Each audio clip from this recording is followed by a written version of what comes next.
नमस्कार अनि हार्दिक स्वागत छ प्राइम एफएम 104.5 मेगाहर्जको यो समसामयिक कार्यक्रम बिहानी चिन्तनमा म मोतीराम तिमल सिन्हा उपस्थित भइसकेको छु।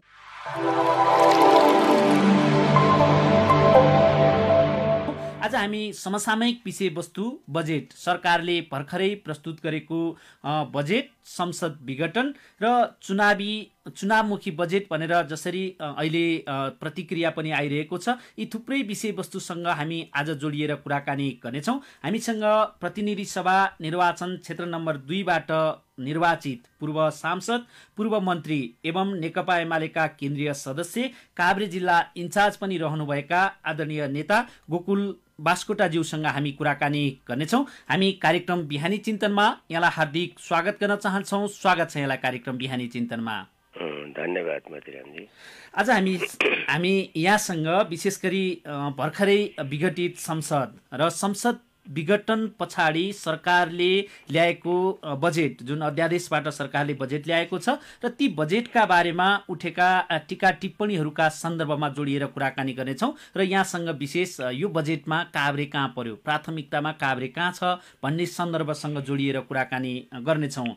सर्वप्रथम विगतका वर्षहरूमा पनि काभ्रे पलाञ्चोक जिल्लाले बजेटमा प्राथमिकता पाएको थियो र राष्ट्रिय गौरवका आयोजनाहरू काभ्रे पलाञ्चोक जिल्लामा सुरु भएका थिए। हामी केही वर्ष अघिसम्म सडक सञ्जालमा समेत जोडिन सकेका थिएनौँ। काभ्रे पलाञ्चोक जिल्लाका केही पालिकाहरू सडकमा समेत पहुँच थिएन। अहिले बिस्तारै हामी सडक को सञ्जाल पुरा गर्दै सुरुङ र जलमार्गमा प्रवेश गरेका छौँ र केही महत्त्वपूर्ण राष्ट्रिय गौरवका आयोजनाहरू काभ्रे पलाञ्चोक जिल्लामा सुरु भएका छन्। यो सम्पन्न हुँदा काभ्रे पलाञ्चोक जिल्लाको समृद्ध यात्रा, जुन एउटा अभियान थियो, त्यो पुरा हुने, काभ्रेलीहरूको सपना पुरा हुनेछ।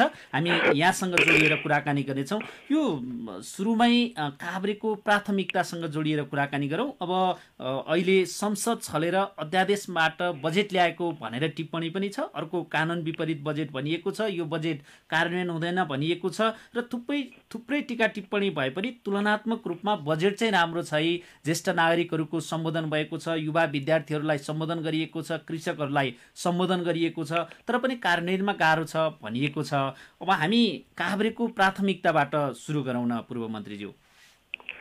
अब तपाईले बाँधेको भूमिकाबाट पहिला सुरु गर्नुपर्ने भयो। माथि प्रश्नहरू गर्नुभयो मतिरामजी। पहिलो कुरो, यो बजेट कानुन विपरीत होइन, अध्यादेश कानुन विपरीत हुँदैन। अध्यादेश संविधानले दिएको अधिकार प्रयोग गरेर सरकारले चाहिँ संसद नभएको बेलामा अध्यादेशबाट नै आफ्ना कामहरू, देशवासीका कामहरू, देशका कामहरू गर्ने गर्छ। पहिलो कुरा यो। दोस्रो कुरा, चुनावमुखी बजेट भनेर भनिएको छ। त्यो भन्नु भनेको नेकपा एमालेलाई नबुझ्नु हो। नेकपा एमाले जतिपल्ट बजेट प्रस्तुत गर्न पाएको छ र एमालेको सरकारमा सहभागिता जहिले रहेको छ, त्यतिखेर तुलनात्मक रूपमा जनमुखी, विकासमुखी, न्यायमुखी बजेट घोषणा भएका छन् र ती कार्यान्वयनमा आएका छन्। अब तेस्रो तपाईँको प्रश्न के छ भने कार्यान्वयन हुन नसक्ने, बजेट कार्यान्वयन हुन नसक्ने भनेर लिइँदैन। बजेटका सम्पूर्ण आर्थिक सर्वेक्षणहरू हेरिन्छ, राज्यको क्षमता हेरिन्छ, वैदेशिक अनुदान परिचालनको अवस्था हेरिन्छ, वैदेशिक ऋणको स्थिति हेरिन्छ र सँगसँगै आफ्नो रेभिन्यू के कति उठेको छ, आफ्नो उत्पादन क्षेत्रहरू कति विस्तार भएका छन्, आफ्नो श्रम बजार कस्तो छ, हामीले केसित चुनौती खेल्नु परिरहेको छ, सामना गर्नु परिरहेको छ, ती कुराहरू हेरेर र सरकारले आफ्नो चाहिँ राजनैतिक दलहरू छन्, राजनैतिक दलको सरकार हो। यद्यपि संसद अहिले छैन, तर यो नेकपा एमालेको सरकार हो। त्यसो भएपछि उसको आफ्नो राजनैतिक र आर्थिक दृष्टिकोणका आधारमा बजेटहरू प्रस्तुत गर्छ र त्यो प्रस्तुत गर्न पाउने संवैधानिक व्यवस्था छ। त्यसो भएपछि आएको हो। अर्को, अध्यादेशबाट बजेट ल्याउन पाइन्छ किनभने यो पहिलो अध्यादेश होइन। अध्यादेशबाट बजेट आएको नै हेर्नुहुन्छ भने हामी महेश आचार्यदेखि रामशरण महत, वर्षामान पुनदेखि सुरेन्द्र पाण्डे हुँदै यहाँसम्म आइपुगेका छौँ, विष्णु पौडेलसम्म आइपुगेका छौँ। त्यसो भएपछि के यसअघि प्रस्तुत गरिएका बजेटहरूको कुनै असफलता भयो, ती कार्यान्वयनमा गएनन्। त्यसैले यो फोस्रो प्रचारबाजी र कुण्ठाको त कुनै जवाफ हुँदैन। तर यहाँले भएको हुनाले हजुर यसमै मैले जोडी अहिले हुँदा खाँदाको संसद विघटन गर्ने, अहिले संसद विघटनलाई पुनर्स्थापना गरी पाऊँ भनेर केही सांसदहरू अदालतमा लाइन लागेर मुद्दा हाल्नु भएको छ। त्यो पुनर्स्थापना त्यसमा मोतीरामजी, पहिलो कुरा त्यस हिसाबले बजेट आएको छ। अब अर्को चाहिँ विदेशी ऋण लिइयो, ऋणमा डुबाइयो भन्ने कुरा पनि छ। म एउटा कुरा बहुत विनम्रतापूर्वक राख्न चाहन्छु तपाईँको माध्यमबाट सबै श्रोताहरू समक्ष। जिल्लावासी अधिकांश त काभ्रेका हुनुहुन्छ र त्यसभन्दा बाहेक अरू जिल्ला जहाँ तपाईँको माध्यम जोडिएको छ त्यहाँका सबै नागरिकहरूलाई, जनसमुदायलाई म भन्न चाहन्छु कि हामीले बजेट हेर्ने हो भने अमेरिकाको पनि बजेट वैदेशिक ऋणमा अमेरिका पनि छ। अमेरिकाको प्रति व्यक्ति वैदेशिक ऋण $82,000 जति छ है। त्यसै गरी नेपाली रुपियाँमा हेर्ने हो भने त्यो 82 लाख भयो। अब त्यसै गरी भारतको हेर्नुहुन्छ भने 2,07,000 भन्दा बढी छ प्रति व्यक्ति। चीनको हेर्नुहुन्छ भने झन्डै 6 लाख 6.5 लाख छ। अब जापानको हेर्नुहुन्छ भने पनि त्यस्तै छ। दक्षिण एसियाको मात्रै तुलना गर्नुहुन्छ भने नेपाल चाहिँ 58,000 प्रति व्यक्ति वैदेशिक ऋणमा छ है। यो प्रतिशतका हिसाबले हेर्नुहुन्छ भने पनि नेपालले चाहिँ 38% को हाराहारीमा 38% पनि छैन, 34-35% को हाराहारीमा वैदेशिक ऋण परिचालन गर्दै आएको छ। यो ऋण अहिलेको मात्रै ऋण होइन, अहिले 12-13 खर्ब 15 खर्ब चाहिँ ऋण छ भनिन्छ। 15 खर्ब ऋण यो सरकारले मात्रै लगाएको ऋण होइन नि, यो 3 वर्षमा मात्रै लागेको ऋण होइन नि त्यति एउटा। अब ऋण लिन किन डराउनु हुँदैन भने वैदेशिक सहायता परिचालन गरेपछि प्रतिफल चाहिँ त्यो परियोजनाले कस्तो दिन्छ, उत्पादन कस्तो गर्छ, आर्थिक जीवनमा कस्तो परिवर्तन लिएर आउँछ त्यो चाहिँ हेरिन्छ। र मालदिभ्सको हेर्नुहुन्छ भने दक्षिण एसियामा पाकिस्तानको मालदिभ्सको हामी सबैभन्दा राम्रो पोजिसनमा वैदेशिक ऋणमा छौँ, सबैभन्दा कम नै छौँ हामी। भुटानकै पनि 4 लाख चान्चुन छ है। यस प्रकारको वितरण हामी हेर्न सक्छौँ। त्यसैले अर्थशास्त्रको तथ्याङ्कहरूमा वस्तुगत सत्यहरू नहेर्ने, यतिकै एउटा कुरा भनिदियो त्यसमा हैला मच्चायो अनि कुदो, त्यो खालको र त्यसमै आधारित भएर टिप्पणी लेख्यो। किनभने आफ्ना विचारका आधारमा टिप्पणी लेख्ने, किनभने एउटा नेताले नचाहिएको कुरा भनिदिया हुन्छ, त्यसको पछि लाग्यो, त्यस खालको छ। त्यस हिसाबले बजेट कार्यान्वयन गर्न लिएर आइन्छ, कार्यान्वयन हुन्छ। र हाम्रो विश्वास के छ भने यो 3 वर्षमा बजेट करिब 78 देखि विभिन्न मन्त्रालयहरूको कतिपयको त 98% सम्म हुन्छ। खास गरी पुँजीगत खर्च गर्नलाई हाम्रोमा समस्या देखिन्छ। त्यो स्थानीय तहमा पनि छ त्यो समस्या। त्यो समस्या भर्खरै संस्थागत हुँदै गएका प्रदेशहरूमा पनि छ र सङ्घीय सरकारमा पनि छ। तर समग्रमा 80% को हाराहारीमा यो कार्यान्वयनमा जान्छ। खास गरिकन प्रशासनिक खर्च चाहिँ धेरै जसो नै खर्च हुने, पुँजीगत खर्च कम हुने हुन्छ। अब अहिले पनि 38 जस्तो प्रतिशत पुँजीगत खर्च भइसकेको छ र हामी चौथो चौमासिकमा छौँ। र हाम्रो विशेषता के हो भने असार मसान्तमा क्लोजिङ हुने हो, बजेट 15 गते पेश गरे पनि। त्यसो भएको हुनाले त्यो क्लोजिङसम्म जाँदा फेरि पनि गत सालकै बजेट पनि करिब मलाई विश्वास छ 80 कै हाराहारीमा पुग्छ खर्च हुने। त्यो चाहिँ अब अनुमानित कुरा हो। त्यसपछि अर्को नि एउटा कुरा छ, तपाईले कोभिडको कुरा उठाउनु भयो। यो कोभिडकै बीचमा पनि हामी चाहिँ 2.1 माइनसमा गयौँ है बजेट। तर आर्थिक वृद्धि दर चाहिँ हाम्रो अहिले पनि 4.1 हुने अपेक्षा गरिएको छ। विश्व बैंकको त्यस्तो छ र सरकारकै कुरा गर्नुहुन्छ भने उसले झन्डै 5-5.5-6% हाराहारीमा विकास हुने कुरा, आर्थिक वृद्धि हुने कुरा चाहिँ प्रक्षेपण गरेको छ हाम्रो आफ्ना सूचाङ्कहरूलाई विश्लेषण गर्दा। त्यसैले कोभिडसित लड्नु नै छ। हामीले नागरिकहरूको ज्यान गुमाएका छौँ। हामीले यसलाई पनि के अरे योसित लड्नका निम्ति विभिन्न स्वास्थ्य सम्बन्धी चाहिँ उपकरणहरूको आयात गर्नेदेखि लिएर धेरै कुरा गरेका छौँ, जुन कुरा अस्ति प्रधानमन्त्रीको सम्बोधनमा पनि आएको छ। हिजो स्वास्थ्य क्षेत्र अस्तव्यस्त थियो भन्ने कुरा अहिले राम्ररी स्पष्ट भएको छ। जहाँसम्म कोरोनाकै कुरा छ यसले त सबैलाई हायल बनाएकै छ। त्यसो भएपछि योसित लड्नुको विकल्प छैन। यस्ता महामारीसित मानिसहरूले लड्दै जित्दै आएका इतिहासहरू छन्। त्यसैले यसबाट आत्तिने कुरा भन्दा पनि सचेत हुने र व्यवस्थापनलाई बढी चुस्त दुरुस्त बनाएर जाने कुरामा जानुपर्छ। अब तपाईँले उठाएको अन्तिम प्रश्नमा आउँछु म। अहिलेसम्मको त्यो के भने हुँदा खाँदाको संसद विघटन गरियो। दुनियाँलाई थाहा छ संसद किन विघटन भयो। प्रधानमन्त्रीको इच्छाले भयो वा सरकारलाई समीकरणहरूको घेराबन्दी आफ्नै पार्टीद्वारा गरेर गरियो।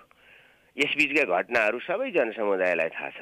पार्टी दलीय व्यवस्थामा दलीय मर्यादाको अन्तिम सीमा उल्लङ्घन गरेर चाहिँ सरकारमाथि आक्रमण भयो। त्यो पनि सत्तारूढ दलबाटै भयो। हुन त यो नौलो होइन, किनभने गिरिजा बाबुको सरकारमाथि पनि 36ले आक्रमण गरे र त्यो पनि असमयमै चुनावमा जानु पर्यो। हामीले राजनीतिक स्थायित्वकै माग गरेका थियौँ।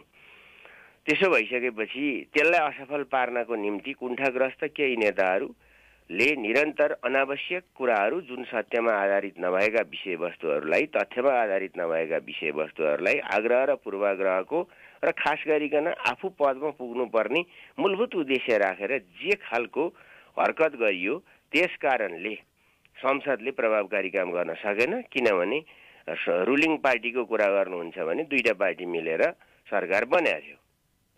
एउटा पार्टीले पुरानै मान्यता, पुरानै दृष्टिकोण, पुरानै मत, पुरानै सङ्गठनात्मक प्रणाली, पुरानै शक्ति सामर्थ्यको प्रदर्शन निरन्तर गर्दै गयो र एमालेको पनि एउटा तबकालाई त्यसले प्रदूषित बनायो।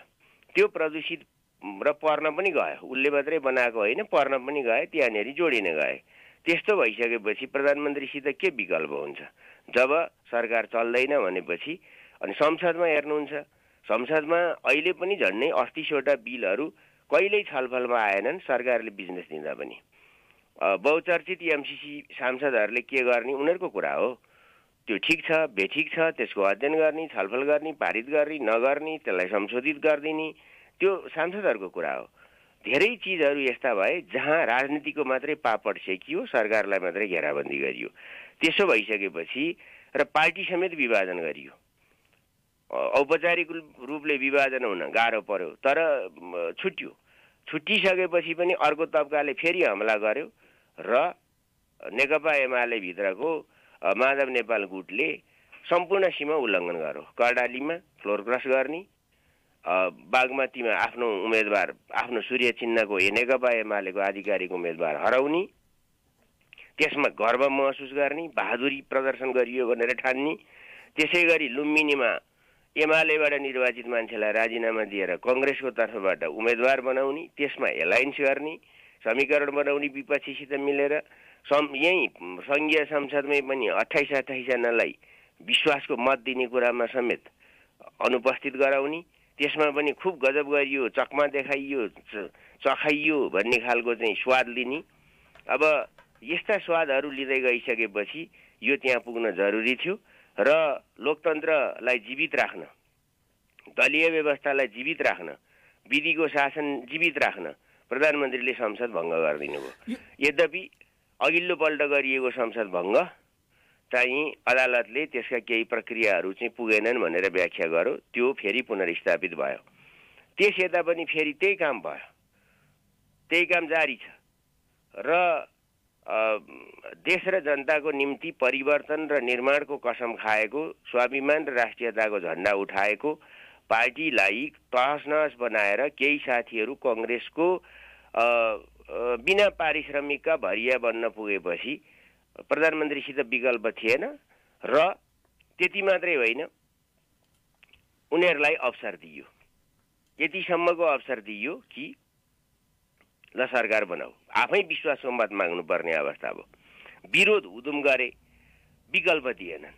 आलोचना उदुम गरे, निकास दिएनन्। उफ्रीपाफ्री सरकारलाई घेराबन्दी गरेर संसद समेत अब सभामुख पनि संवैधानिक परिषदमा नजाने, अब विपक्षी दलको नेता पनि नजाने, अनि संवैधानिक निकायहरू खाली भयो भनेर भन्ने। 34 महिनासम्म त्यसलाई संवैधानिक निकायहरू र विभिन्न आयोगहरू खाली बनाइयो, अनि काम भएन, सुशासन भएन, आवश्यक ठाउँमा नियुक्ति भएन, मेरा मान्छे राखिएन, यस खालले चाहिँ नराख्ने भएको हुनाले गइएन। यस खालको कुरा गरेर यो के कुण्ठा सान्ने, प्रतिशोध सान्ने ठाउँ हो र? जनताले दिएको भर्डिक्टको आधारमा सहयोग गरेर पनि जानुपर्छ नि।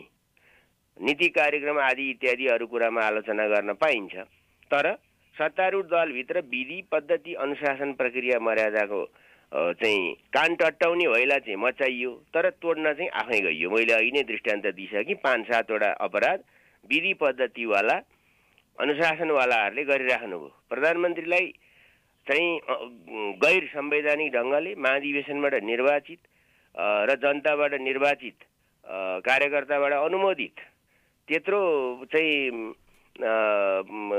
भूमिकामा रहेको प्रधानमन्त्रीलाई पार्टीबाट अरूसित मिलेर साधारण सदस्यबाट समेत निकाल्ने कुरा एकपल्ट होइन 4 पल्ट भयो, तर आजसम्म हामीले निकालेका छैनौँ।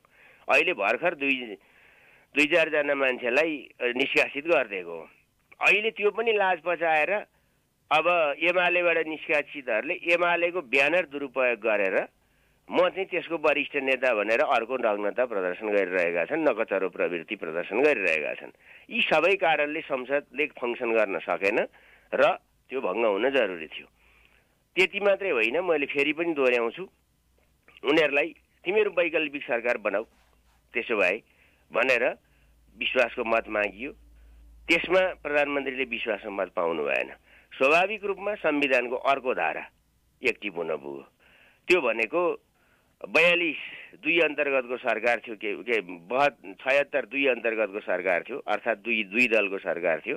त्यसले विश्वासको मत नपाएपछि फेरि अरू दलहरूलाई बनाऊ भनियो, उनले बनाउन सकेनन्। कोही तटस्थ बसे, कोही पार्टीकै मान्छे पनि अनुपस्थित भए, आदि भयो, र पनि त्यो 138 चाहिँ पुगेन। नपुगेपछि बनाउन सकेनन्। बनाउन नसकेपछि प्रधानमन्त्रीको क्यान्डिडेट पनि सो गर्न सकेनन्। त्यो स्थिति बन्यो। दोस्रो पल्ट त्यो मौका दिइयो, भयो। अब त्यहाँ जाँदा उहाँहरूले नक्कली काम गर्नु हो। एमालेका मान्छे मेरा मान्छे हुन् भनेर दलीय व्यवस्थामा संवैधानिक व्यवस्थाको दुरुपयोग गर्ने हरकत गर्न खोजियो। त्यो के हो भने धारा 5 अन्तर्गत प्रतिनिधि सभाको जो कोही सदस्य प्रधानमन्त्री हुन सक्दछ, तर उसले समर्थन प्राप्त चाहिँ दलीय व्यवस्थाकै आधारमा गर्नुपर्दछ, अर्थात् 2 वा 2 भन्दा बढी दलको समर्थन उनीहरूलाई हुनुपर्दछ। अब एमालेको अध्यक्ष केपी ओली, एमालेको संसदीय दलको नेता केपी ओली, अनि माधव नेपालहरूको 22-23 जनाको झुन्डलाई च्यापेर मैले 146 पुर्याएँ भनेर जाने कुरा यो दिउँसै रात पार्ने कुरा हो। यसले लोकतन्त्र बलियो हुँदैन। मलाई त कङ्ग्रेसमाथि प्रश्न छ। कङ्ग्रेसका कार्यकर्ताहरूले सोच्नुपर्छ, कङ्ग्रेसले निर्दललाई प्रवर्धन गर्ने हो कि कङ्ग्रेसले कम्पिटिटिभ डेमोक्रेसीलाई, कम्प्रिहेन्सिभ डेमोक्रेसीलाई चाहिँ प्रवर्धन गर्ने हो?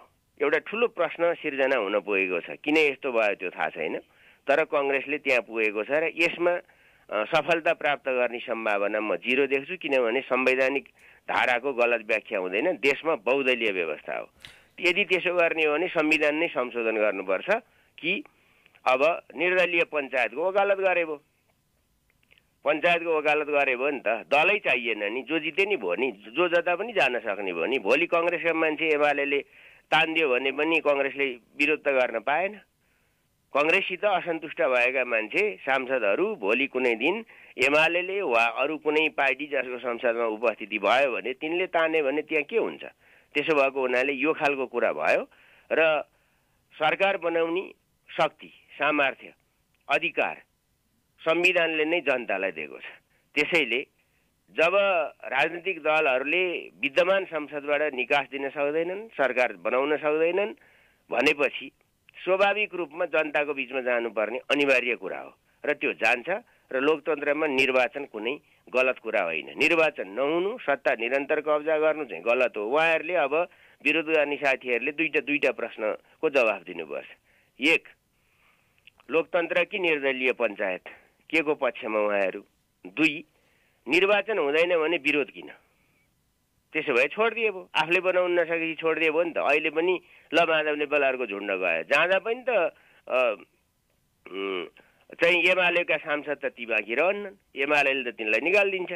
त्यो दलको कानुन, दल सम्बन्धी कानुन, त्यो संसदीय दलको कानुन, त्यो संवैधानिक व्यवस्थाको 89 को ङ अनुसार पनि यो त भइहाल्छ। जब त्यो हुन्छ भने अनि ठुलो दल को हुन्छ? त्यो त हुँदै हो। तर ठुलो दलले पनि 138 पुर्याउन सक्छ कि सक्दैन? त्यो स्थिति रहेन। त्यस कारणले कसैको सरकार बन्न नसक्ने भएपछि सरकार बनाउने अधिकार प्राप्त अधिकारी भनेको जनता हो। त्यसैले उनले आफ्नो नयाँ सरकार निर्माण गर्न पाउने अधिकारलाई चुनौती दिने कुरा केही मान्छेहरूको समीकरण, कुण्ठाग्रस्तहरूको समीकरणले ब्लक हुन सक्दैन। र त्यसै कारण चुनावको मिति घोषणा गरी संसद भङ्ग गरियो र हुने अवस्था आयो र भङ्ग भएपछि राष्ट्रपतिले आफ्नो चाहिँ अधिकार, संविधानले दिएको अधिकार प्रयोग गरेर मिति तोकिदिनु भएको हो। त्यस हिसाबले यो अवस्था आइपुगेको हो। मैले यसमा अलिकति लामो समय लिएँ, धन्यवाद त्यसका लागि, तपाईँको प्रश्नका लागि। यहाँले भने जस्तो अब अध्यादेश ल्याउने, अहिलेको नयाँ संविधानले अध्यादेशबाट बजेट ल्याउने परिकल्पना पनि गरेको छैन। ठिकै छ, यहाँले अहिले जुन चाहिँ फेयरिस्त बजेट ल्याउने परिकल्पना नगरेको छैन, त्यो गरेछ। किनभने देश बजेट बिन हुँदैन, किनभने सङ्घीय सरकार त छँदैछ। त्यसो भए बजेट भएन भने अब असारमा त प्रदेश सरकारहरूले पनि बजेट ल्याउनु पर्यो नि। त्यसै गरी स्थानीय सरकार, स्थानीय तहहरूले पनि बजेट ल्याउनु पर्यो नि। अनि जब सङ्घीय बजेट नै हुँदैन भने उनीहरूको स्रोत चाहिँ के? त्यति बेलासम्म संसद पुनर्स्थापना हुन्छ कि भन्ने उहाँहरूको बुझाइ हुन्छ कि त्यो कुरा बेग्लै हो नि। त्यो कुरा बेग्लै हो। तर सिङ्गो प्रशासन संयन्त्र नै ठप्प हुने गरी यत्रो कोभिडसित लडिएको छ, त्यसका व्यवस्थापनाहरूलाई चुनौती दिने गरी त्यो हुँदै नभएको मैले अघि नै भनिसकेँ। यो पहिलो अध्यादेश बजेट होइन।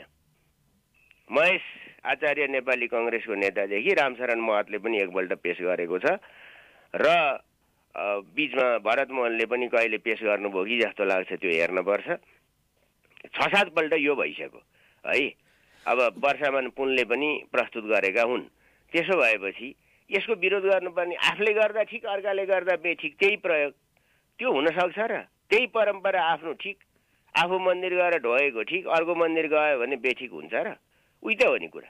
तर अब अहिले यो कुरामा त बहस गर्नु, समय खर्च गर्ने, मान्छेलाई उही चिया गफको विषय बन्न सक्छ। संवैधानिक निकासको वा कानुनी वैधतामाथिको प्रश्न यो हुन सक्दैन। अहिले यहाँले भने जस्तो लोकप्रिय भनियो बजेट तुलनात्मक रूपमा। म अर्को भन्दै थिएँ तपाईँलाई, लोकल सरकारहरूले र प्रदेश सरकारहरूले पनि सङ्घीय सरकारबाट 3 तहको बजेट पाउँछन्। वित्तीय समानीकरण, विशेष अनुदान र सशर्त अनुदान। त्यो 3टा पाउँछन् र प्रदेशहरूले पनि त्यही पाउँछन्। किनभने कुनै पनि प्रदेशले आफ्नो मात्रै पैसाले, आफ्नो उसको वित्तीय बाँडफाँड अन्तर्गतको आफ्नो कमाइले कुनै प्रदेश सरकारले आफै अतिरिक्त आम्दानी गरेको अवस्था आजसम्म देखिया छैन। यो 2-3 वर्षमा देखिया छैन सङ्घीय प्रणाली लागू भएपछि। त्यसै गरी स्थानीय तहहरूले पनि त्यो गरेका छैनन्। किनभने हामी बजेट हेर्न सक्छौँ र बजेटमा गएको पैसा तपाईँ तुलना गर्न सक्नुहुन्छ कि काभ्रेकै कुरा गर्नुहुन्छ भने पनि अब झन्डै 50 करोड रुपियाँ बनेपालाई, 50 करोड झन्डै 51 करोडको हाराहारी, झन्डै 47 करोड 48 करोडको हाराहारी धुलीखेललाई, झन्डै 45-46 करोड पनौतीलाई। त्यो त गएको छ। नगरपालिकाको कुरा गर्ने हो भने अब मण्डनलाई 42 करोड रुपियाँ गएको छ। त्यस हिसाबले अरू गाउँपालिकाहरूलाई पनि गएको छ। रोशीलाई चाहिँ झन्डै 41 करोड रुपियाँ गएको छ, तिम्माललाई 31 करोड रुपियाँ गएको छ, बेथानचोकलाई झन्डै 27 करोड रुपियाँ गएको छ। अथवा यी विभिन्नहरूलाई आफ्ना आर्थिक गतिविधिहरूको मूल्याङ्कनका आधारमा, उनका मागका आधारमा त गएको छ, उनीहरूले पाउन सक्ने कुरा। त्यसैले उक्ति कुनै स्थानीय तहको त्यो तहको आम्दानी छैन नि, त्यसमा प्रशासनिक खर्च पनि पर्छ। स्थानीय तहहरू मार्फत दिने कुरा हो शिक्षकहरूको तलब, अब स्वास्थ्य स्वयंसेविकाहरूको तलब, बाल कक्षामा पढाउने अरू त्यस्ताको तलब, त्यो पनि त्यसमा पर्छ र उनीहरूले अगाडि सारेका केही विकास निर्माणका कुराहरू पनि त्यसभित्र नै पर्छन्। छुट्टै कसैले 15 करोड 50 करोड पाउनेले 15 करोडको राजस्व बटुल्न सकेका छैन, 42 करोड पाउनेले 10 करोडको पनि बटुल्न सकेका छैन। यी त यथार्थ हुन् नि। त्यसो भएपछि अनि यो बजेट चाहिँ नदिने भनेको के हो? सबैलाई ठप्प बनाउने? यो हुन सक्छ? त्यसैले यो सम्भव थिएन, हुँदैन, कहीँ पनि यस्तो हुँदैन संसारभरि। त्यसैले यो बजेट ब्लक गर्छु हो, अब अर्काले सरकार बनायो भने बजेट संशोधन गर्न सक्छ। ल त्यति कुरा म भन्छु, त्यो साँचो पनि हो र त्यो गर्छन् पनि। त्यही हो नि त, नभइकन त अर्को बाटोबाट जान सकिँदैन, चोर बाटो समात्न सकिँदैन, भर्याङ सधैँ झ्यालबाट हाम फाल्ने, छतबाट हाम फाल्ने कुरा हुँदैन। अर्को यो अब निर्वाचन यहाँले भने जस्तै निर्वाचन चाहिँ घोषणा गरियो तर निर्वाचनलाई बजेट चाहिँ विनियोजन गरिएन भनेर आलोचना सुरु भएको छ नि, निर्वाचनलाई चाहिँ बजेट छुट्याउनु भएको छैन? होइन होइन, त्यो बेकारको कुरा हो। त्यो निर्वाचनको मिति घोषणा भएपछि स्वाभाविक रूपमा हुन्छ कि कतिपय रकमहरू डालोमा हुन्छन्, त्यतिकै त्यो भइपरि आउनेमा पनि राखिया हुन्छ, त्यसका अरू स्रोत र साधन हुन्छन्। जस्तो कि तपाईँ मान्नुहोस् पुलिसलाई पैसा गइरहेकै हुन्छ, आर्मीलाई पैसा गइरहेकै हुन्छ, निर्वाचन आयोगलाई पैसा गइरहेकै हुन्छ है। अनि अतिरिक्त पैसा चाहिने भनेको 7-8 अर्ब रुपियाँ हुन्छ। त्यो 7-8 अर्ब रुपियाँ भनेको 16 खर्ब चान्चुनको बजेट पेश गरिरहँदा, झन्डै पाउने 17 खर्बको बजेट पेश गरिरहँदा राज्यलाई त्यो 8-10 अर्ब रुपियाँ पछि निकाल्नलाई कुनै गाह्रो पर्ने कुरा होइन है। त्यसमा बजेट हुनै पर्थ्यो, पर्दैन थियो। चुनाव चाहिँ हुनुपर्छ कि पर्दैन थियो? चुनाव बजेटकै कारणले रोकिने अवस्था आयो भने त्यो प्रश्न उठ्नु स्वाभाविक हो। अब चुनाव त्यो कारणले रोकिँदैन के, त्यसमा अरू सामान्य प्रशासनिक खर्चहरू कटौती वा सञ्चित कोषहरूबाट चाहिँ त्यसमा व्यवस्था मिलाउन सकिन्छ। त्यही त हो नि। अब हामी यहाँसँग राष्ट्रिय राजनीतिका विषयमा वा यी घटनाका क्रमका विषयमा अरू कार्यक्रममा जोडिनेछौँ। आज चाहिँ हामी विशेष गरी यहाँ प्रतिनिधि सभा निर्वाचन क्षेत्र नम्बर 2 काभ्रेबाट निर्वाचित हुनुभएको, पूर्व मन्त्री समेत रहनुभएको, त्यसकारण प्राथमिकतामा बजेट काभ्रेमा कहाँ पर्यो? मैले सुरुमा पनि यहाँलाई अलिकति विषय प्रवेश गराएको थिएँ। केही वर्ष अघिसम्म हामी सडक सञ्जालमा जोडिएका थिएनौँ, अहिले हामी सुरुङ मार्गमा प्रवेश गरेका छौँ, जलमार्गमा प्रवेश गरेका छौँ। तर यो कार्यान्वयनको कुरा चाहिँ कति सहज छ वा अहिलेको बजेटले काभ्रे प्राथमिकतामा कहाँ पर्यो? विगतका योजनाहरू के हुन्छन्, अब ती निरन्तर हुन्छन् कि हुँदैनन्? जस्तै अर्को विश्वविद्यालय, मदन भण्डारी विश्वविद्यालय पनि छ, आर्थिक सेजको कुरा छ, थुप्रै विषयवस्तु समेटिएका छन्। केही पकेट क्षेत्र, कृषिमा पकेट क्षेत्र पनि घोषणा गरिएको छ। हामी प्राथमिकतामा कहाँ पर्यौँ र विगतका योजनाहरू कसरी कार्यान्वयन हुन्छन् बताइदिनुहोस् न। प्राथमिकतामा कहाँ पर्यौँ भन्ने कुरा त सबैले, धेरै जसोले बजेट भाषण पनि सुन्नुभयो होला, जसलाई विकास निर्माण बजेट आफ्ना सरकारका मुद्दाहरू सम्बोधन हुन्छन् हुँदैनन् भनेर सोच्ने साथीहरूले त्यो कुरा गर्नुभयो होला, हेर्नुभयो होला। तीबाट पनि थाहा हुन्छ कि काभ्रेमा मात्रै होइन देशभरि नै यो बजेटको प्रशंसा भएको छ र बजेट चाहिँ एमालेको घोषणा पत्रले भने बमोजिमकै बजेटहरू आइरहेका छन्। म यो पनि बताउँछु, हाम्रो 9 अर्ब हामीले सत्ता सम्हाल्दा 9 अर्ब भन्दा बढीको विदेशी सञ्चित नै थिएन, 9 अर्ब डलर भन्दा बढीको। तर आज त्यो चाहिँ झन्डै 14-14.5 अर्बको विदेशी सञ्चित चाहिँ पुगिसकेका छ डलर। त्यस हिसाबले हामी गएका छौँ र वैदेशिक रोजगारीमा जानेको सङ्ख्या घटेको छ तर आम्दानी उच्च भएको छ। देशभित्रै रोजगारीका स्थितिहरू सिर्जना भएका छन्, चाहे त्यो प्रधानमन्त्री स्वरोजगार कार्यक्रम होस्, चाहे यसले श्रमिकहरूको सुरक्षा व्यवस्थामा अपनाएका विषयवस्तुहरू हुन्, चाहे कृषिको आधुनिकीकरणसँग अगाडि सारिएका योजनाहरू हुन्। यी अनेक कारणहरूले चाहिँ राम्रो प्रगति हुँदै गएको छ र एक प्रकारको बुमिङ इकोनोमी थियो, बुमिङ इकोनोमीको आधार तयार भइरहेको थियो। कोभिडले अलिकति हामीलाई धक्का दियो, हाम्रो पर्यटन क्षेत्र ध्वस्त भयो, उत्पादनका क्षेत्रहरू त हाम्रो सानो स्केलमा थियो। त्यसो भइसकेपछि ती कुराहरू चाहिँ स्वाभाविक रूपले राम्रो प्रगति हासिल गर्दै भएका कुराहरू हुन्। अहिले संस्थानहरूकै कुरा गर्नुहुन्छ भने पनि नाफामा गएका 4-5वटा संस्थान भइसके। त्यस हिसाबले त बजेट कहाँ पर्यो देशैभरि परेको छ, काभ्रेमा कति पर्यो राम्रैसित परेको छ। यद्यपि अझै पनि हामीले अपेक्षा गरे जति पर्न सकेन, किनभने विकासको प्रक्रिया भनेको मानव जातिको निरन्तरको चाहना हो र निरन्तरको प्रयास हो। त्यसो भइसकेपछि यो अमेरिका पनि विकास हुँदैछ, यो रसियामा पनि विकास हुँदैछ है। अब संसारका सबैभन्दा ठुला शक्ति राष्ट्रहरू त यिनै हुन् र चीनमा पनि यो तीव्र गतिमा अगाडि बढेको छ र भारतमा पनि अगाडि बढेको छ। उर्लदा नयाँ आर्थिक शक्तिहरू पनि र विकसित भइसकेका आर्थिक शक्तिहरू पनि आफ्नो आवश्यकता परिपूर्तिको निम्ति विकासका अनेकौं परियोजनाहरू लिएर आउँछन्। अब हामी चाहिँ सुख र समृद्धिको राष्ट्रिय आकांक्षालाई पूरा गर्ने हिसाबले उत्पादन क्षेत्रमा लगानी गर्ने हिसाबले, जस्तो कि हाम्रो काभ्रेमा आलु जोन छँदै थियो, तर आलु जोन मात्रै अबको विकल्प हुन सक्दैन।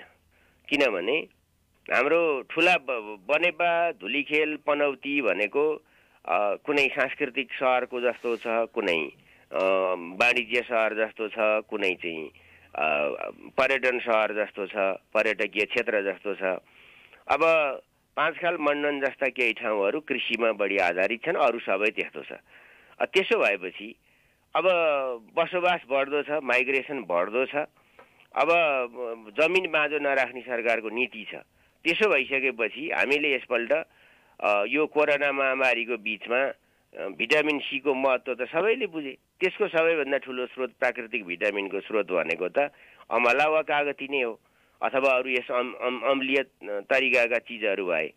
त्यसैले कागती खेती विस्तार गर्नुपर्दछ, जसले गर्दाखेरि चाहिँ कम लागतमा र कम हेरचाहमै पनि मान्छेले आम्दानी लिन सक्दछन्। किनभने सिँचाइको पनि भए राम्रो, नभए पनि साह्रै धेरै त्यसमा चिन्ता लिनुपर्ने अवस्था छैन। डाँडाकाँडा पनि हुनसक्छ, बारीका पाटा, सुर्खा, कान्ला जतासुकै यो हुन सक्दछ। आफ्नो टेरिटोरीभित्र मानिसहरूले सामूहिक वनमा पनि यो खेती गर्न सक्दछन्। सामूहिक यो सामुदायिक वनमा कृषि वन बनाउने पनि छ, त्यसलाई फलफुलमा लान सकिन्छ। अब यो केही जङ्गली जनावरको आक्रमणबाट पनि यो चाहिँ बच्छ, किनभने बाँदरले नै पनि कागती खाएको चाहिँ देखिया छैन। सुन्तला छोडाएर खान थालो पछाडि हात लगेर, तर पहिला पहिला खाँदैन थियो। अब अहिले पछि चाहिँ अब बनेलहरू पनि बढेको छ। त्यसो भएपछि अरू बालीहरू त्यो छ र हाम्रो बजार नजिक छ, त्यसैले हामीले त्यसमा पनि प्राथमिकता दिएका छौँ, कृषि क्षेत्रमा पनि। र अरू भनेको भौतिक पूर्वाधारको क्षेत्रको लागि मात्रै विकास देख्ने हाम्रो चलन पनि छ। त्यसैले अहिले हामीले अलिकति फरकको विकासको कुरा गरेका छौँ। जस्तो कि हामीले फिल्म स्टुडियो अत्याधुनिक चाहिँ बनेपामा बनाउने भनेका छौँ।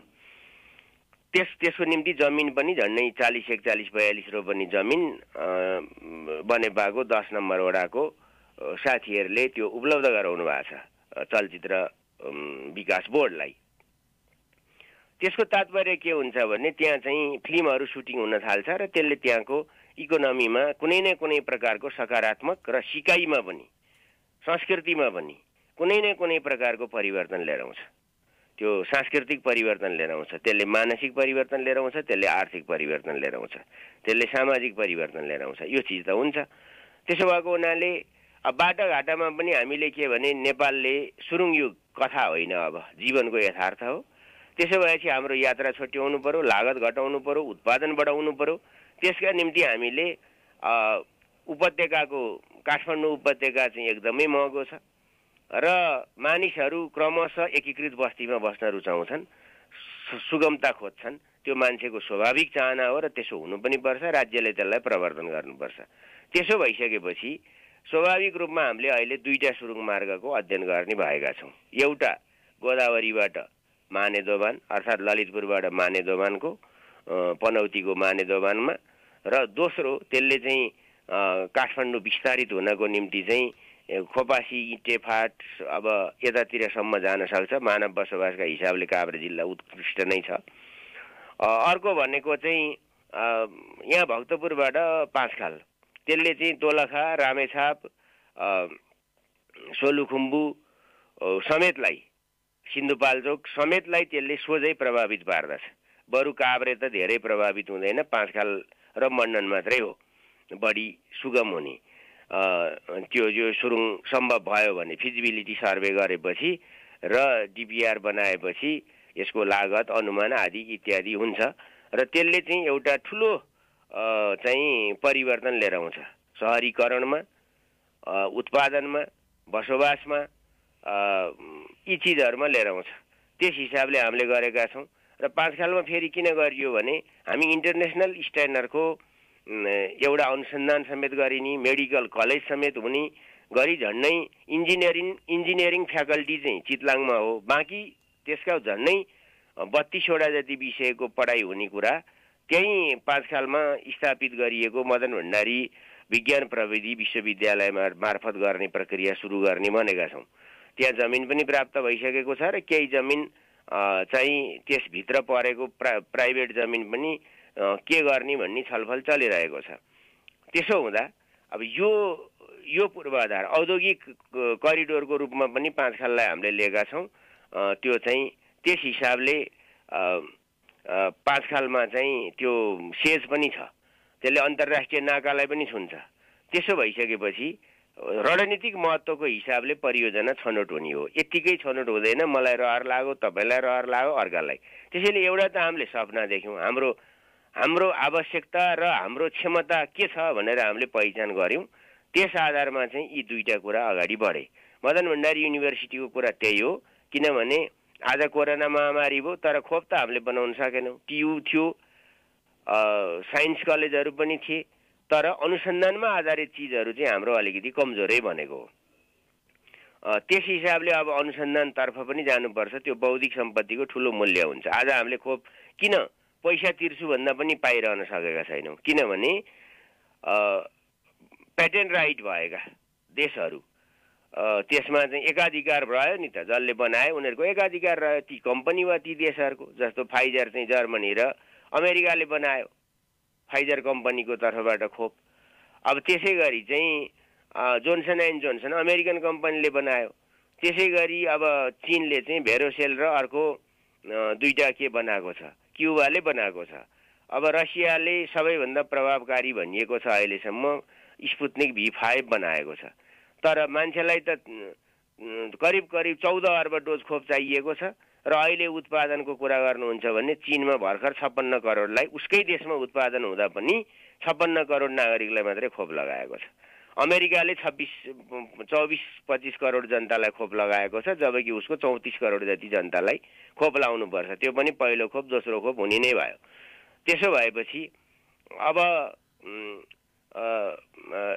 अब भारतले आफै बनायो खोप कोभिसिल्ड, तर भारतलाई कति खोप चाहिन्छ? झन्डै 1 अर्ब 30 करोड खोप चाहिन्छ। त्यसको मतलब 2 अर्ब 60 करोड चाहिन्छ। अब हामीले पैसा तिरिसक्दा पनि उसले दिन सकेन, ऊ पनि समस्यामा झेलिरहेको थियो। यस खालको कुरा छ र कतिपय देशहरूले पहिल्यै त्यसलाई सुरक्षित गरेका छन्, जोसित सानसाना तर अति राम्रो सम्बन्ध भएका युरोपेली केही देशहरूले त्यो गरेका छन्। त्यसैले बेलायतले खोप दिँदैछ 20 लाख, अब चिनिया खोप थप 10 लाख आउँदैछ। अहिले हामीले जम्मा 32 लाख जतिले लगाएका छौँ। तर हामीले करिब चाहिँ हाम्रो लक्षित समूह अर्को पनि बुझ्नुपर्छ, 19 वर्ष मुनिकाहरूको लागि चाहिँ कस्तो खोप र कुन खोप भन्ने कुराको कहीँ पनि अनुसन्धान भएको छैन। त्यो अनुसन्धानको क्रममा छ र त्यसपछि मात्रै त्यो समूहले खोप प्राप्त गर्ने स्थिति हुन्छ। त्योभन्दा माथिल्लो उमेर समूहको लागि करिब हामी आउँदा 2-2.5 महिनाभित्र खोप लगाइसक्छौँ। त्यसो भएपछि अलिकति यसले चाहिँ यसको जोखिम चाहिँ ठुलो मात्रामा कटौती हुन्छ, नागरिक सचेतनता नि बढेको छ र राज्यले पनि स्वास्थ्य क्षेत्रमा बढी अहिले केन्द्रीकृत भएर बजेट चाहिँ विनियोजन गरेको छ। त्यस हिसाबले अब हाम्रो जिल्लाकै कुरा गर्नुहुन्छ भने सबैतिर छ। हाम्रा पुराना परियोजनाहरू जस्तो सेजको कुरा अघिल्लो साल नै सुरु गरिएको हो, त्यो यो साल कम्प्लिट गर्ने भनिएको छ। त्यसै गरी यो प्रतिरक्षा विश्वविद्यालय, राष्ट्रिय प्रतिरक्षा विश्वविद्यालय त्यो साँगामा निर्माणाधीन छ। त्यो निर्माणाधीन हुनुको अर्थ त्यसमा फेरि पनि काम रोकिने होइन, कन्टिन्यू नै जान्छ।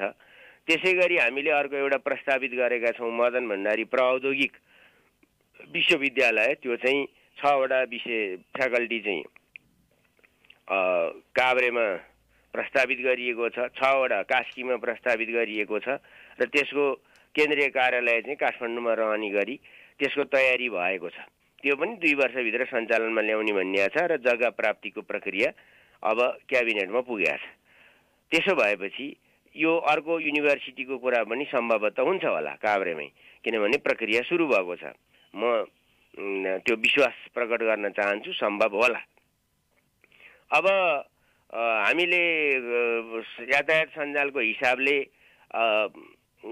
मानेदोबानबाट चाहिँ दाहालटार हुँदै पनौती दाहालटार हुँदै चौकी डाँडा जोड्ने अर्को एउटा रोसी करिडोरको परिकल्पना गरेर त्यो साकार हुँदैछ र त्यसको ट्र्याक ओपनको कुरा, निर्माणको कुरा तीव्र गतिमा नै अगाडि बढेको आम जनताले देख्नु भएको छ।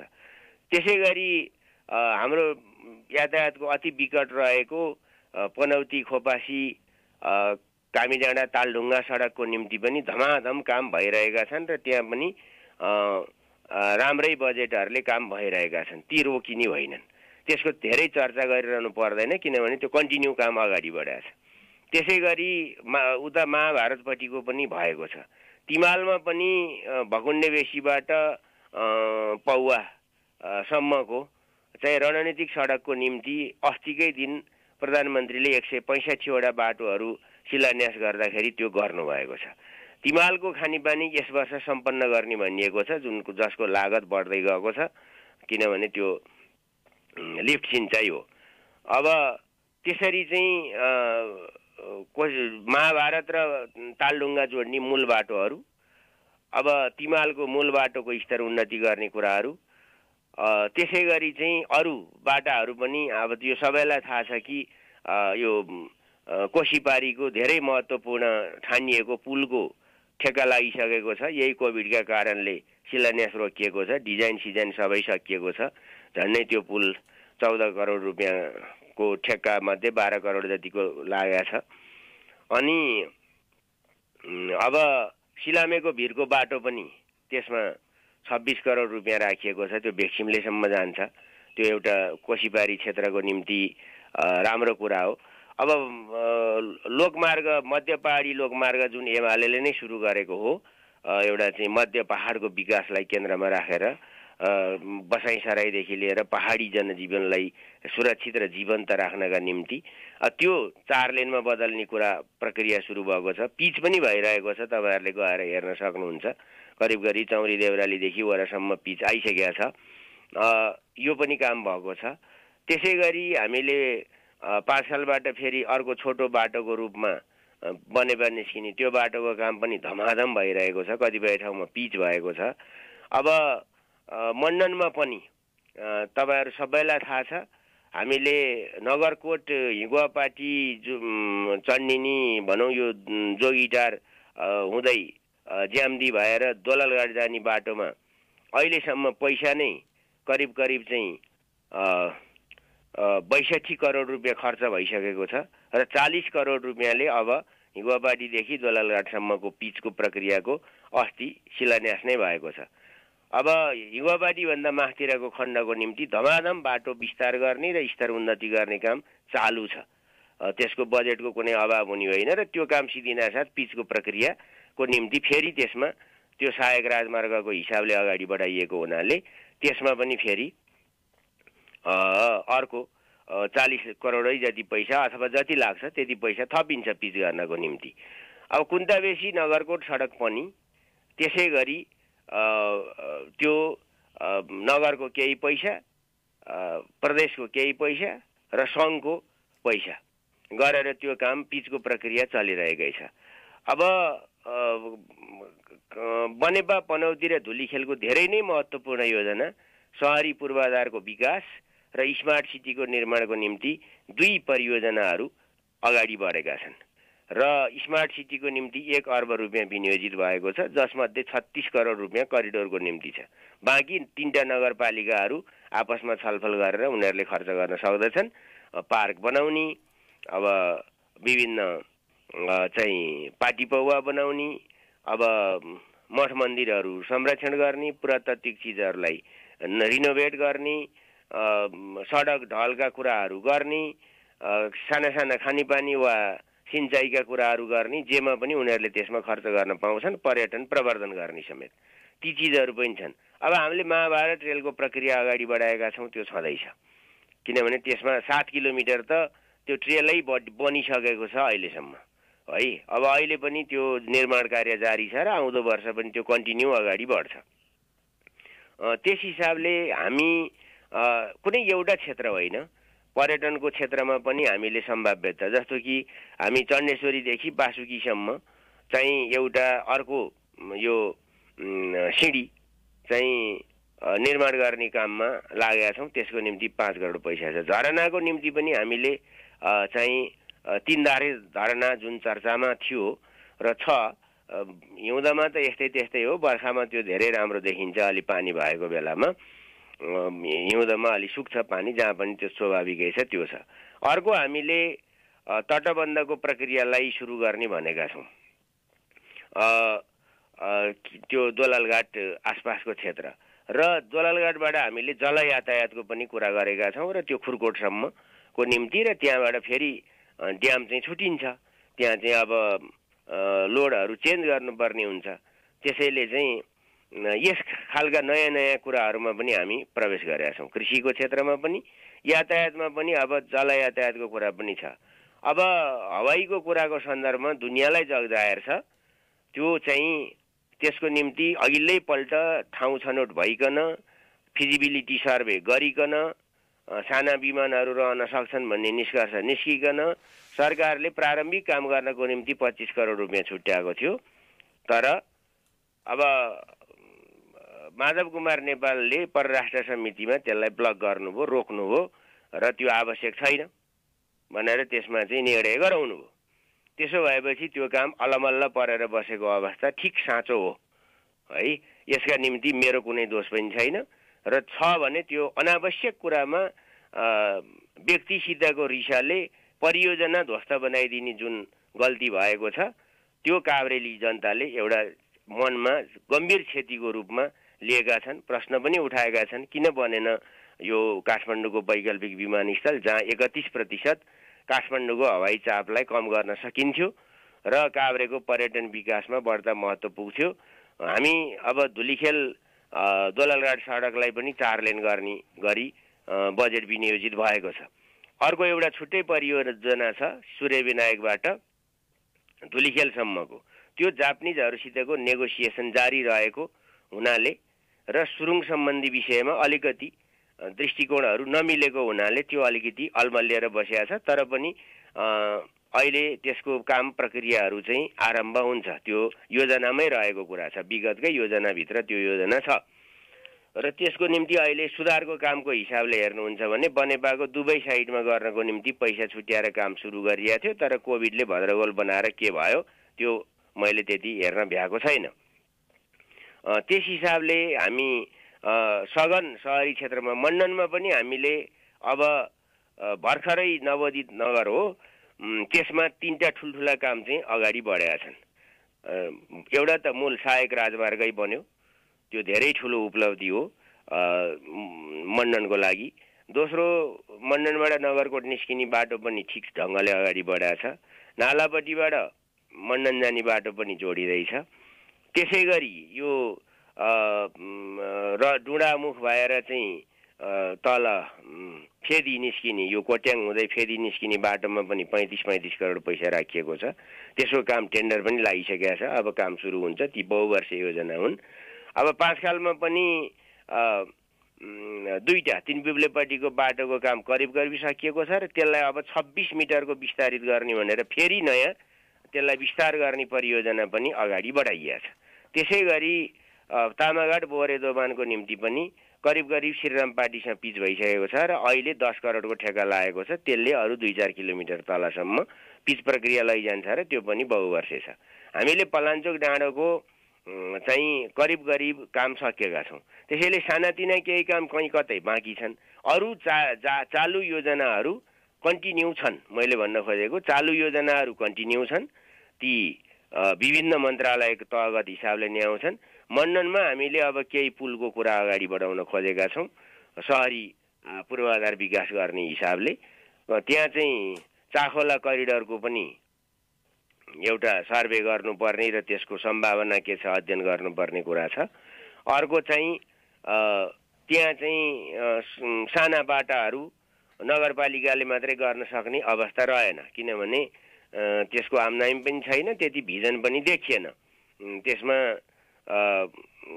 खासै लगानी गरेको पनि देखिएन, डाँडा भत्काएको देखिन्छ, तर बस्तीहरू जोड्ने गरी केन्द्रीकृत ढङ्गले काम भएन। त्यसैले चाहिँ केही अरू 8-10 परियोजनाहरू साना, केही सिँचाइका, केही पाटी पौवाका, केही चाहिँ घना बस्तीहरू जोड्ने खालका सडक परियोजनाहरूलाई पनि समेटेर अब खेल मैदानका कुरा पनि हुन सक्छन् त्यसभित्र। यी अनेकौं कसरी जान सकिन्छ ती कुराहरूलाई चाहिँ लिएर नयाँ एउटा प्रोग्राम चाहिँ सुरु गर्नुपर्छ। त्यहाँ नवोदित नगर हो, स्रोत साधनको पनि अलिकति अभाव छ, त्यस हिसाबले गर्ने भनेर गरिरहेछ। अब 5 साल मण्डनमा सिँचाइका कामहरू पनि राम्रोसित अगाडि बढेका छन्। झन्डै अहिले नै 30 करोड जतिका सिँचाइ परियोजनाहरू त्यहाँ चालु छन् र अहिले थप केही भएका छन्। 7 नम्बर वडामा, 8 नम्बर वडामा, 10 नम्बर वडामा, 12 नम्बर वडामा सिँचाइकै केही कार्यक्रमहरू फेरि थप गरिएको छ। त्यस हिसाबले हुन्छ र 5 खालमा पनि सिँचाइका परियोजनाहरू पनि छन्। एउटा हामीले मण्डन 5 खाल भ्यालीको ठुलो सिँचाइको सम्भावना कसरी हुन्छ भनेर अध्ययन गरिरहेका छौँ। यो सुनकोशी वा इन्द्रावतीको कताड सजिलो हुन्छ, त्यो पानी तानेर हाम्रो जमिन सिँचाइ गरौँ, उत्पादन क्षमता बढाउँ, रोजगारी बढाउँ, सुखी जीवन निर्माण गरौँ भन्ने प्रक्रियाहरू यी जारी नै छन्। त्यसै गरी अब अरू क्षेत्रमा पनि भवन नै छैन अहिलेसम्म यो खानीखोलाको आफ्नो। अब त्यो भवनको निम्ति पनि बजेटहरू चाहिँ एलोकेट भएका छन्। स्कुलहरू हामीले करिब बनाइसकेका छौँ र यो साल धेरै जसो बनिसक्छन्। त्यस हिसाबले युनिभर्सिटी शिक्षाको कुरा गर्नुहुन्छ भने हामीले फड्को मारेका छौँ। रूपान्तरणकारी काम त्यसरी भएको छ। सडकले जोडिने कुरा सँगसँगै सेवा क्षेत्र, पर्यटन क्षेत्र, सेवा क्षेत्रका रूपमा रहेका बैंकिङ, पर्यटन यी क्षेत्रहरू, उत्पादन क्षेत्रसित रहेका कृषि, त्यसको पनि आधुनिकीकरण, चक्लाबन्दीका कुराहरू सुरु भएका छन्। अब बगर खेतीका कुराहरू सुरु भएका छन् र हामीले केही अरू कार्यक्रम पनि लक्षित गरेका छौँ। खास गरिकन सुनकोशी नदी को कुरा, त्यसको आसपासमा बस्ने समुदायको आर्थिक जीवन कसरी अगाडि बढाउने भन्ने कुराहरू पनि छन्। त्यस हिसाबले हामीले समग्र क्षेत्रमा अगाडि बढाउन प्रयास गरिरहेका छौँ र यो प्रयास चाहिँ सकारात्मक ढङ्गले अगाडि बढेको छ। खर्च गर्ने क्षमता बढाउनुपर्छ स्थानीय तहहरूले, किनभने बजेट जाने त स्थानीय तहमा हो। अब स्थानीय तहहरूले कैयौँ चिजको सम्झौता नगर्ने, आलाटाला गर्ने अथवा त्यसको महत्त्व नबुझ्ने यस खालका कुराहरू पनि भएका छन्। त्यो ज्यादै दुःखदायी कुरा हो। त्यसैले हामीले राजधानीसित यति नजिक भएको र कैयौँ हिसाबले अगाडि बढेको कुरा अब अहिले अगाडि बढ्न नसक्ने बिन्दुमा भएको अन्तर्राष्ट्रिय लगानी नभइकन सुनकोशी जलड्याम त्यो विद्युत उत्पादनको सम्भावना कमजोर छ। फिजिबिलिटीका हिसाबले त्यो ठिक भइसक्यो, त्यो लगानी सम्मेलनमा प्रस्तुत गरिसक्यो। 1 खर्ब 10 अर्ब त्यसमा लाग्ने त्यत्रो परियोजना नेपालले अहिले नै सुरु गर्नलाई अलिकति एक्लै नसक्ने भएको हुनाले लगानीकर्ताहरूको खोजी, अन्तर्राष्ट्रिय लगानीकर्ताहरूको खोजी जरुरी छ। त्यसका निम्ति चाहिँ अब अहिले यो कोभिडको आर्थिक मन्दीमा दुनियाँ फसेको स्थितिमा अलिकति गाह्रो छ। होइन भने अरू परियोजना चाहिँ र हवाई योजनाको मैले बताइहालेँ, त्यसको बाधक नै माधव नेपाल हो। यो ओपन खुलस्त भन्नुपर्छ, किनभने नेताहरूले विकासको विरोध गर्न पाइँदैन। विकासमा राजनीति सर्वथा अस्वीकार्य छ, त्यसले समुदायलाई पछाडि पार्दछ र हामी तीव्र गतिका साथ नै अगाडि बढेका छौँ। अब हामीसित स्वप्नशील योजनाहरूको हिसाबले करिब अब हुन्छ मान्छेलाई त्यस्तो, किनभने मण्डनका साथीहरूले फोन गरेर भन्नुभयो कि भक्तपुर खरिपाटीबाट यतातिर निकाले हुन्थ्यो नि मण्डनमा पनि भनेर। मण्डनले अहिले कभरिङ एरिया सानो छ, लागत एकदमै ठुलो पर्न जान्छ। जस्तो कि त्यो 5 खालको सुरुङ करिब 5 किलोमिटर भयो भने करिब त्यसमा 20 अर्ब रुपियाँ खर्च हुन्छ। 20 अर्ब रुपियाँ खर्च हुन्छ भने त्यसको फिर्ता कहिलेसम्म हुन्छ त? किनभने हामीले अमेरिकाले गरे विकास पनि हेरेका छौँ, जर्मनीले गरे पनि हेरेका छौँ। त्यस हिसाबले हेर्दाखेरि चाहिँ त्यो अहिलेलाई त्यो फिजिबल इकोनोमिक रूपमा फिजिबल हुँदैन। तर 5 खालको कुरा फिजिबल हुन्छ र यो अर्को हाम्रो सहायक राजमार्गकै रूपमा अगाडि सारेको ललितपुर त्यो रोशी करिडोर, त्यसले चाहिँ हाम्रो 24 किलोमिटर जति चाहिँ आउजाउ गर्दाखेरि चाहिँ बाटो छोट्याउँछ। त्यसले हाम्रो तेल बचाउँछ, टायर बचाउँछ, अनेक चिज बचाउँछ, समय बचाउँछ। त्यस हिसाबले चाहिँ राज्यले कहीँ पनि लगानी गर्दाखेरि उचित परियोजना हुनुपर्दछ, प्रतिफल त्यसले दिनुपर्दछ, सहजीकरण हुनुपर्दछ। त्यस हिसाबले यी कामहरू अगाडि बढेका छन् र हाइवेसित डाइरेक्ट अर्को त्यो हाइवेको निम्ति चाहिँ टार्गेटेड गरेर सुरुङहरूलाई चाहिँ छोट्याउनलाई, दूरी छोट्याउनका निम्ति त्यो काम गरिएको छ र सम्भावित सहरी क्षेत्र अरू पूर्वाधारहरू हेरेर गरिएको हो। त्यस हिसाबले अब हामी अगाडि चाहिँ बढ्दैछौँ र हामी अब खेलतर्फ हामी अलिकति कमजोर छौँ अझै पनि। खेलको निम्ति त्यति संस्कृति पनि विकास भइसकेको छैन। तर अब नगरपालिकाहरूले यो कामहरूलाई चाहिँ क्रमशः अब बनेपा, पनौती, धुलीखेल, पाँचखाल, मण्डन, नवबुद्ध यिनीहरूले अलिक बढ्ता गर्नुपर्छ र स्थानीय अरू पालिकाहरूमा, गाउँपालिकाहरूमा पनि अब यो अलिकति पहाडी बनोट हुनाले त्यस्तो ठाउँहरू पाउन, समथर जमिन पाउन गाह्रो हुन्छ, त्यसले महँगो पनि पर्न जान्छ। तर क्रमशः अब मलाई के विश्वास छ भने 8-10 वर्षमा यसका सम्पूर्ण प्रतिफलहरू देखिन थाल्छन्। अहिले नै कतिपय चेन्जको अनुभूति हुन थालेको छ। यो बजेटहरू गत सालदेखि हालेका बजेटहरू आउँदा 3 वर्षभित्र चाहिँ एकदमै ठुलो परिवर्तन भएको काभ्रेका जनसमुदायले देख्न सक्नुहुन्छ र देशमा पनि यो कुरा प्रधानमन्त्री केपी ओलीको समृद्ध नेपाल, सुखी नेपाली र नयाँ नयाँ प्रयोग जुन कुरा अन्तर्राष्ट्रिय समुदायले गरिरहेको छ त्यसमा जाने हुटुटीले गर्दाखेरि यी सबै कुराहरू चाहिँ सम्भव भएका हुन् र नेतृत्व सही ढङ्गले नै स्थापित गर्नुपर्छ। किनभने नेतृत्वले पनि सपना देख्नुपर्छ र जनताले पनि त्यसलाई साथ दिनुपर्छ। भावादारी योजना बोकेर हिँड्नु हुँदैन। सम्भव योजना बोकेर हिँडेपछि त्यसलाई पार्न सकिन्छ योजनामा र त्यसले परिवर्तन सम्भव गराउँछ। मूलभूत रूपमा आर्थिक, सामाजिक, सांस्कृतिक परिवर्तन गराउँछ। कम्पिटिटिभ मार्केट सिर्जना गर्छ श्रम बजारमा पनि र अन्तर्राष्ट्रिय रूपमा पनि हामीलाई कम्पिटिसनमा जान बिस्तार मद्दत गर्दै जान्छ। हामीले विशेष गरी बजेटमा काभ्रे प्राथमिकतामा कहाँ पर्यो भन्ने सन्दर्भमा यहाँसँग कुराकानी गऱ्यौँ र विगतमा परेका योजनाहरूको विषयमा पनि यहाँले अहिले के हुन्छ ती योजनाहरूको भन्ने विषयमा पनि प्रश्न पारिदिनु भयो। केही जिज्ञासाहरू यहाँले प्रश्न पनि बनाइदिइसक्नु भएको छ, जस्तै एयरपोर्टको कुरा र अन्य केही क्षेत्रमा विकास नसमेटिएको वा यहाँ चाहिँ आफ्नो निर्वाचन क्षेत्रमा मात्रै केन्द्रित हुनुहुन्छ भन्ने जुन खालको यहाँ प्रश्न जिज्ञासाहरू श्रोताहरूका थिए, तिनलाई पनि यहाँले काभ्रे पलाञ्चोक जिल्लाको सर्वथा गलत हो। म तथ्याङ्क दिन सक्छु यहाँले म विकासमा पूर्वाग्रही छैन। मलाई राम्ररी थाहा छ बनेपा मात्रै विकास भएर, मण्डन मात्रै विकास भएर चाहिँ के अरे बेथानचोक विकास भएन, पनौती मात्रै विकास भयो भने के घुटुघुटु थुक्नी लिएर बस्ने त्यहाँका जनताले? अनि रोशी किनार चाहिँ विकास हुने नहुने, भकुण्डे मात्रै विकास भएर हुन्छ र? महाभारत चाहिँ केही पनि नपाउने अनि तिमालमा चाहिँ यसो गरेर हुन्छ र?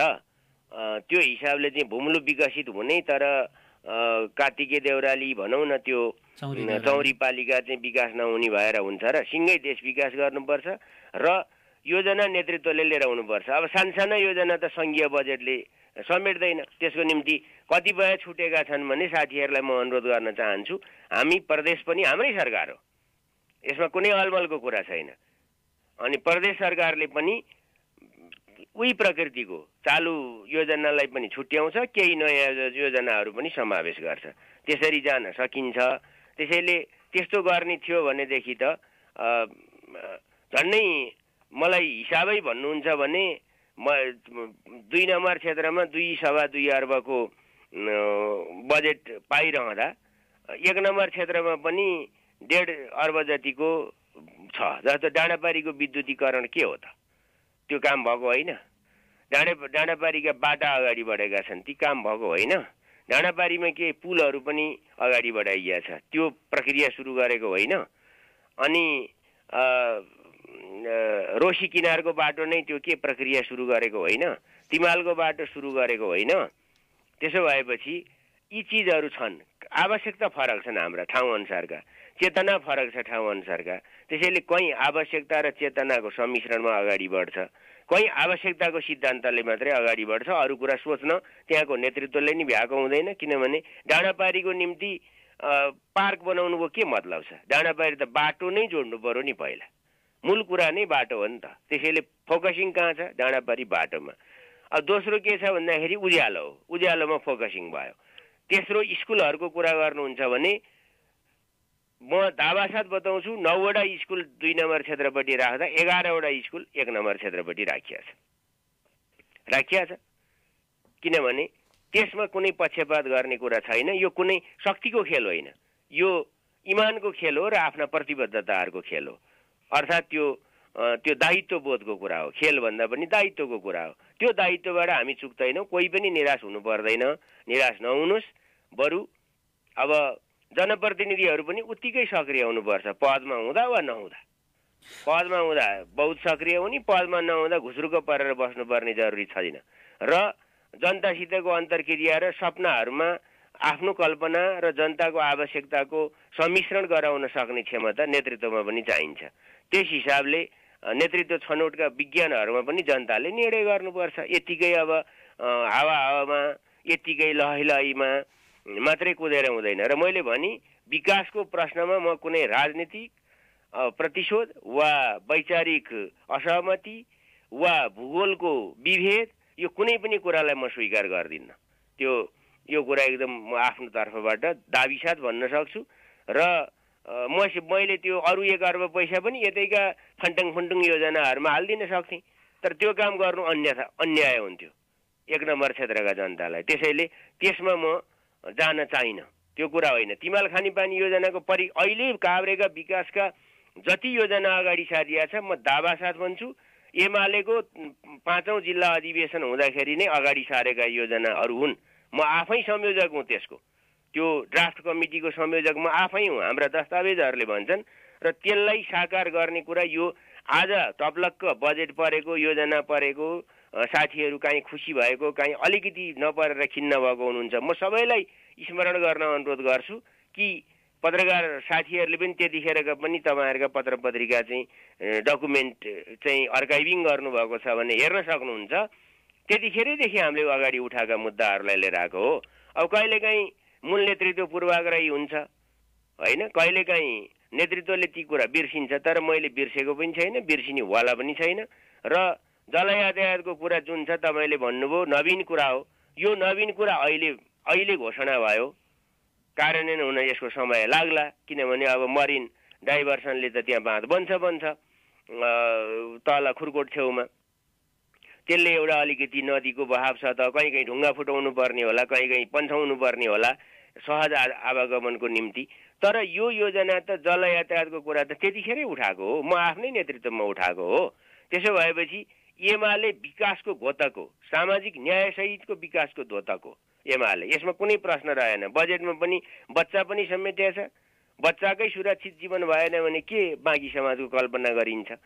त्यस हिसाबले अपाङ्गता भएकाहरू, फरक क्षमता भएकाहरूको पनि जीवनको सहजताको निम्ति राज्यले सक्दो योगदान गरेछ। अब एकल महिलाहरूको कुरा भन्नुहोस् वा निम्नवर्गीय कर्मचारीहरूको कुरा भन्नुहोस् अथवा विद्यालयहरूको कुरा भन्नुहोस् वा जोखिमसित जुझ्ने जनशक्ति उत्पादनको कुरा भन्नुहोस् वा कृषिको कुरा भन्नुहोस् वा सामाजिक सुरक्षा भत्ता समग्रमै 33% बढाएको छ। यो त अरूका पालामा बढेको रेकर्डै छैन। पल्टाएर हेऱ्यो भने किन पूर्वाग्रही हुने? राम्रो कुरालाई राम्रो भन्ने, ठिक छ, ती कुराहरूलाई बोकेर जाने। अरूले पनि सिके हुन्छ नि त, विरोध मात्रै गर्नुभन्दा त सिक्नु नि त, एमालेबाट सिक्नु, त्यसैको सिको गर्नु, कम्पिटिसन त्यसमा गर्नु। किनभने चुनाव आउँदैछ, मुद्दा बनाउनु, विकासका नयाँ योजना छन् भने ल्याउनु। अब महाभारत रेलको हामीले नै लिएर आएको हो, बुद्ध सर्किटको अहिले पछि थप गरे हामीले लिएर आएको हो। अब सुरुङ हामीले अगाडि बढायौँ, अब जल यातायात हामीले अगाडि बढायौँ। अब रोसी करिडोरको कुरा पनि त्यतिखेर थिएन, हामीले अहिले परिकल्पना गऱ्यौँ कि यो अति जरुरी छ।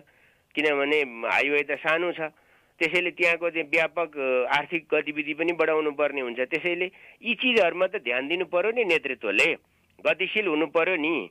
त्यसैले 1 नम्बर वा 2 नम्बर जहाँसुकैका जनतालाई मैले के भन्छु भने तपाईहरू आफ्नो विकास जनताको अधिकार हो र विकासलाई नेतृत्व गर्नु र त्यसलाई सँगसँगै हिँडाउनु नेतृत्वको दायित्व हो। यो कुरामा हामी सबै एकाकार भएर हिँड्न राम्रो हुन्छ भन्ने मलाई लाग्छ। त्यसैले काभ्रेमा यो 3 वर्षको बिचमा ऐतिहासिक विकास निर्माणका प्रक्रियाहरू आरम्भ भएको म दाबी गर्छु। अब ठिक हो होइन भन्ने कुरा त आम जनसमुदायले फैसला गर्नुपर्छ। मैले दाबी पेश गरेँ, त्यति नै हो कुरा।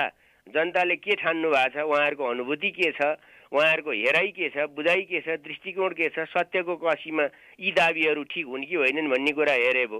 अब त्यतिकै फेसबुक वालमा वा ट्विटरमा लेखिदिएर विरोध जनाएर एकदम चाहिँ आक्रोशित भएर गर्यो, हामीले सकेनौँ उसले गर्यो, हामीले सकेनौँ एमाले गर्यो भनेर जाने कुरा त त्यसो त के ओखती हुन्छ? त्यो उही कुण्ठा हुन्छ, त्यतिकै फरफर हुन्छ, फरफर फुरफुर हुन्छ। अब दिँदा नखाने राति उठी कोल चाट्ने कुरा भन्छन् यस्तोलाई। त्यही हो कुरा, त्यहाँभन्दा बाँकी केही पनि हुँदैन। त्यसो भएको हुनाले मेरो साधारण अनुरोध के छ भने हामीले प्रक्रिया आरम्भ गरेका छौँ, यसलाई निष्कर्षमा पुर्याउनुपर्छ र समयको गतिसँगै यसले थप अरू आवश्यकताहरू जन्माउँछ, ती आवश्यकता पहिचान गर्नुपर्छ र तिनलाई पनि अगाडि बढाउनुपर्छ। यो निरन्तरको प्रक्रिया हो, त्यसमा हामी सामेल भइरहनुपर्छ। मैले यति नै भन्ने हो। पार्टीमा जुन खालको विग्रह देखा परेको छ त्यसको बारेमा कार्यकर्ता समुदायले, जनसमुदायले राम्ररी फिलिङ गरेको छ। त्यसको उचित हिसाब किताब चाहिँ कार्यकर्ता र जनताले गरिहाल्छन्। त्यसमा धेरै टाउको दुखाएर मुख छोडेर हिँड्नुपर्ने स्थिति मैले देखाएको छैन। जो पार्टी विरुद्ध खडा हुन्छन् तिनको हालत त उही वामदेवकै भइहाल्छ, त्यो त स्पष्ट छ। तिनको हालत त अरूकै जस्तो हुन्छ। नेपालमा एमालेमा मात्रै यो सङ्कट देखिया होइन, अरू पार्टीहरूमा पनि देखिँदै आएको हो। हालत के थियो सबैले महसुस गरेकै छन्। त्यसो भएपछि यसमा के धेरै कुरा छ र? काभ्रेका जनता सचेतै छन्, बुझेकै छन्, पढे लेखेकै छन्, नजिकबाट विषयलाई अध्ययन गरेकै छन्। थोरै मान्छे लैलैमा लाग्न सक्छन्, त्यो पछि समयले सच्याइदिएपछि हामीले सोचे होइन रहेछ भन्ने कुरा पर्न जान्छ। त्यही हो। अर्को एउटा यहाँलाई एकदमै महत्त्वपूर्ण जिज्ञासा यहाँकै निर्वाचन क्षेत्रमा पनि पर्छ। त्यो बेथानचोकको वडा नम्बर 1 मा चाहिँ यहाँ पूर्व सञ्चार मन्त्री पनि हुनुभयो। टावर टिप्दैन अहिले पनि, त्यहाँ टावर छैन, मोबाइल सम्पर्कविहीन छौँ हामी। लौ न पूर्व मन्त्रीज्यू, यहाँ पूर्व अहिले मन्त्री नभए पनि त्यसको व्यवस्थापन गरिदिनु पर्यो भनेर जिज्ञासा छ। यस्ता थुप्रै जिज्ञासा छन्, यहाँले सम्बोधन पनि गर्नुभयो। त्यो उहाँहरूको चासो सम्बोधन गरौँला। अब अहिले खास गरिकन यो काम भइसक्नु पर्थ्यो। तपाईँ आफैले पब्लिस गर्नुभएको छ कि 81 वटा नयाँ टावर काभ्रेमा कन्टिन्यू निर्माणाधीन छन्। कतिपय अनियरमा गयो होला, कतिपय निर्माण नै सुरु भएको छैन होला, त्यो डाँडापारीदेखि नै छ। र ती टावरहरू परियोजनामा परिसकेका छन्। त्यसले कति कभर गर्छ यो टेक्निकल कुरामा म धेरै बोल्न चाहन्न, तर सबैले सञ्चार सुविधा पाउनुपर्छ, जस अन्तर्गत 81 वटा टावर चाहिँ हामीले चाहिँ त्यो निर्माण कार्य सरकारले अथवा नेपाल टेलिकमले अगाडि बढाएको छ। ती काम अब यो कोभिडले अलिकति गडबड भएको होला, म सोधौँला, मैले पनि सोध्नुपर्छ अहिले के भइरहेछ भनेर म जानकारी लिउँला। त्यसपछि त्यो विषयलाई सम्बोधन गरौँला। छुट्टै फोनमा पनि भन्न सक्नुहुन्छ, सम्झाउन सक्नुहुन्छ त्यहाँको साथीहरूले, त्यसलाई गर्नुपर्ने हुन्छ। त्यही हो। अब स्कुलमा पनि ल्याबहरूलाई पनि मैले अनुरोध गर्छु कि हिजो ल्याबहरू स्थापना गर्दा अनौठो लागेको थियो। शिक्षक साथीहरूलाई म अनुरोध गर्न चाहन्छु ती विद्यार्थीहरूले व्यापक प्रयोग गर्न पाउन्, किनभने अहिले यसको महत्त्व देखियो। यस्तो महामारीको बेलामा जब हामी डिजिटल क्लासमा जानुपर्ने भयो, यसको महत्त्व त अहिले देखियो।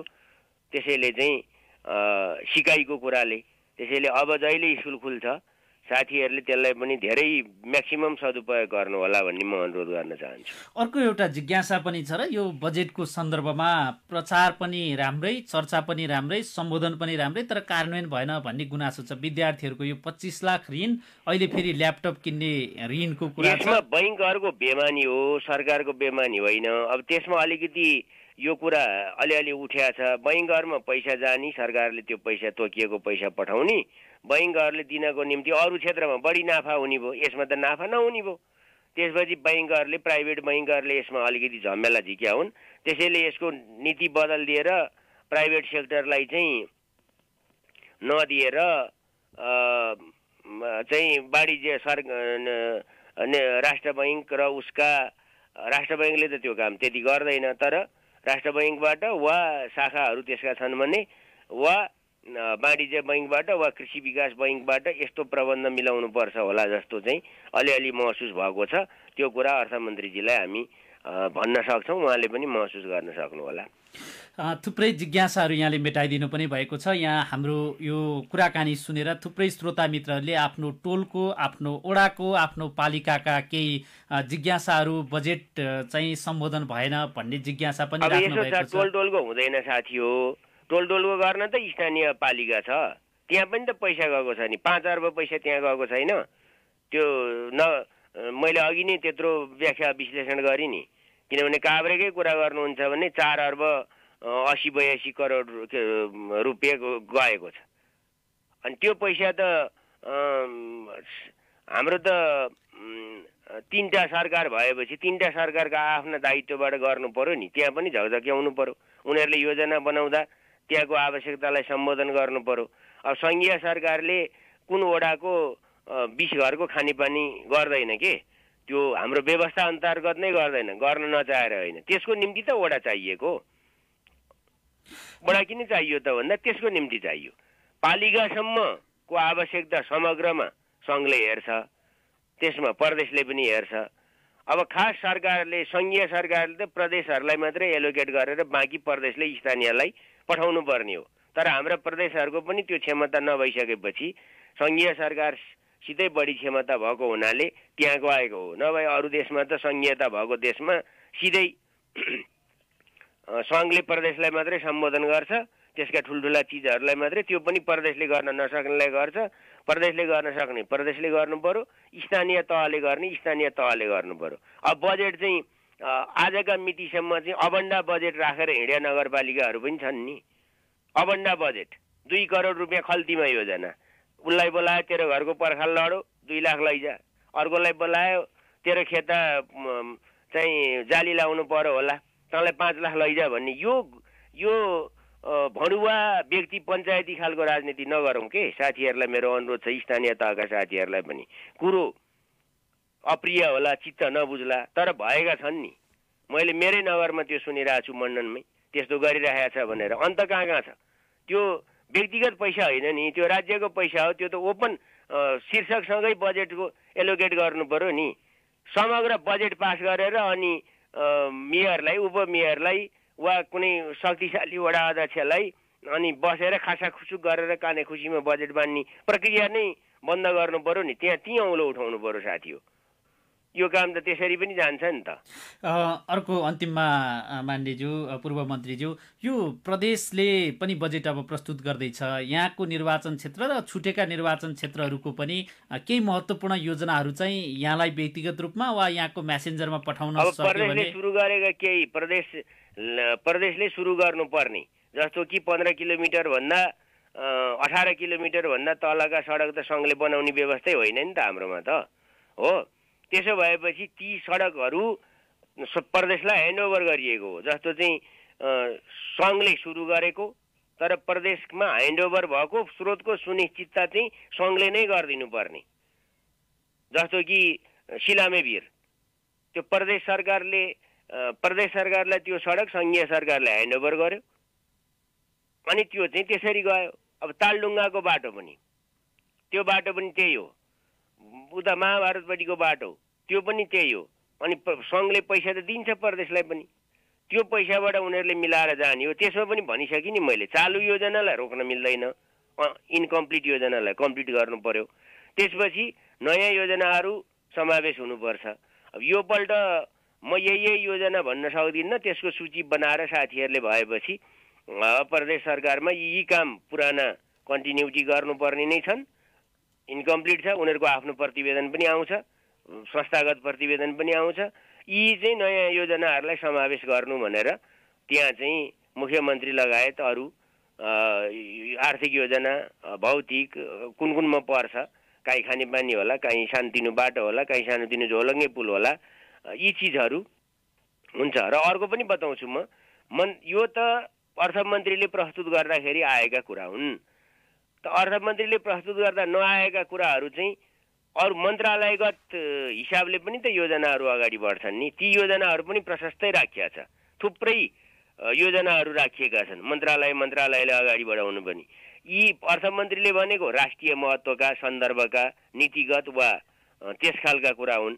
बाँकी मन्त्रालयले सञ्चार मन्त्रालयले गर्ने काम उसले आफ्नो अर्को गर्छ नि। अब थप स्कुलहरूमा कम्प्युटिङ सेवा उपलब्ध गराउने हो भने हामीले पोहोर झन्डै 100 जतिमा गरेका छौँ भने काभ्रेमा 100 मात्रै स्कुल त छैनन् नि, अरू धेरै छन् नि त। हो, त्यसको निम्ति फेरि त्यो अर्को नयाँ प्रोजेक्ट आउँछ र अरू लाभान्वित हुन्छन्। त्यस हिसाबले जान्छ। खानेपानीको पनि अब 5 खालको खानेपानीलाई पो सङ्घले पैसा व्यवस्था गरिदिएको छ, मण्डनको खानेपानीलाई पो सङ्घले पैसा व्यवस्था गरिदिएको छ, तिमालको खानेपानीलाई पो सङ्घले व्यवस्था गरिदिएको छ, बनेपा धुलीखेल पनौतीलाई पो गरिदिएको छ ठुला परियोजनालाई। अनि अरू साना साना कुराको निम्ति त फेरि खानेपानी मन्त्रालयले पनि गरिराखेका हुन्छ नि त, सरसफाइ खानेपानी तथा सरसफाइले ती पनि गरेका हुन्छ, नगर र प्रदेशले पनि योजना चलाएको हुन्छ। ती चिजहरूबाट सम्बन्धित हुन्छ। त्यस्तो धेरै 2 वर्षमै 3 वर्षमै जम्मै कुरा भइसक्दैन। म फेरि पनि दोहोऱ्याएर भन्छु, यी करिब 90% स्वच्छ पिउने पानी पिउने पानी पुगेको छ। त्यसलाई हामी 100 गर्न चाहन्छौँ र त्यसलाई पिउने पानीको बदलामा स्वच्छमा बदल्न चाहन्छौँ। यो प्रक्रिया त अरू लाग्छ नि 2-4 वर्ष, त्यो कुरा हुन्छ। 22 सम्म हामीले त्यो काम गर्नुपर्ने हो। कोभिडले गर्दा 23 पुग्न सक्छ, अहिले त 21 चल्दैछ नि। यो महत्त्वपूर्ण समय, महत्त्वपूर्ण विचारका लागि हामी यहाँलाई धन्यवाद दिन चाहन्छौँ र अरू विषयवस्तुमा पनि अरू कार्यक्रममा जोडिन चाहन्छौँ। र आम श्रोताहरूको र हामीलाई जसले प्रतिक्रिया व्यक्त गर्नुभयो उहाँहरूको चाहिँ एउटै चाहना छ, पूर्व मन्त्रीज्यू या पार्टीको नेता पनि हुनुहुन्छ, यी बजेटहरू कार्यान्वयनको चरणमा चाहिँ ढिलाइ भइरहेको छ। यो ढिलाइका लागि चाहिँ यहाँले पनि निरन्तर सरकारी निकायहरू, स्थानीय सरकार, प्रदेश सरकारलाई निरन्तर खबरदारी गरिदिनु भन्ने एउटा चाहिँ आम नागरिकहरूको र श्रोताहरूको यहाँलाई सल्लाह पनि छ, सुझाव पनि छ, अनुरोध पनि छ। समयमै स्थानीय सरकारहरूले पनि बजेट लिएर आउन्, त्यो बजेट अबन्डामा नराखुन्, योजना राखुन्, तत्काल टेन्डरमा लानुपर्ने टेन्डरमा, उपभोक्ता समितिले गर्न पाउने उपभोक्ता समितिमा भटाभट निकासा दिए भइहाल्यो नि। त्यसका निम्ति किन ढिलासुस्ती गर्नु पर्यो? त्यो त सबैतिर लाग्न त सकिँदैन साथी हो। म तपाईँहरू प्रत्येक जागरुक हुनुहोस्, जागरुक हुनुहोस्, जागरुक हुनुहोस्, उठ्नुहोस् उठ्नुहोस् उठ्नुहोस्, औँला ठड्याउनुहोस् भनिरहेको कारणै त्यही हो नि। मैले अब बेथानचोकमा कुन टोलमा के हुन्छ म के भनौँ? त्यो त त्यहाँको अध्यक्षले भन्नु पर्यो, गोपाल तिमल सिन्हाजीले। मण्डनमा बजेट अबन्डा किन राखियो त्यसको जवाब त टोकबहादुर वाइबाजीले दिनु पर्यो, होइन? अब 5 खालमा डिप्रिसिएट बजेट किन जान्छ? त्यो चाहिँ कार्यान्वयन के अरे उधारो बजेट मात्रैको किन काम गर्ने? त्यो त्यहाँले भन्नु पर्यो। अब बनेपामा करिडोर किन बन्दैन? त्यो 6 करोड 7 करोड मात्रै पैसा खर्च भयो, अझ 6-7 करोड पैसा खर्च हुन बाँकी छ, अब 36 करोड आइसक्यो। त्यो के हुन्छ भन्ने कुरो बनेपाले भन्नु पर्यो। अथवा धुलीखेलमा त्यस्तो केही छ भने धुलीखेलकोले भन्नु पर्यो, पनौतीमा छ भने पनौतीकोले भन्नु पर्यो। त्यस कारणले त त्यहाँ बनाइएको छ त समितिहरू, वडा सदस्य, वडा अध्यक्ष, नगर प्रमुख, उपप्रमुख, पालिका प्रमुख, उपप्रमुख, यो छ नि त। प्रोसेसलाई पनि फलो गर्नुपर्छ साथी हो, र खबरदारी पनि सँगसँगै गर्नुपर्छ। जनता र सरकार दुईटैको संयुक्त प्रयास हो नि विकास भनेको। हस्, महत्त्वपूर्ण समय, महत्त्वपूर्ण विचारका लागि प्राइम FM 104.5 मेगाहर्जको तर्फबाट र समग्र श्रोताहरूको तर्फबाट हामी यहाँलाई हार्दिक धन्यवाद र आभार व्यक्त गर्न चाहन्छौँ। हस्, धन्यवाद। तपाईँ र सबै श्रोताहरूलाई पनि सुरक्षित रहनु होला। अझै 2-3 हप्ता योसित लडियो भने यो क्रमशः नियन्त्रणमा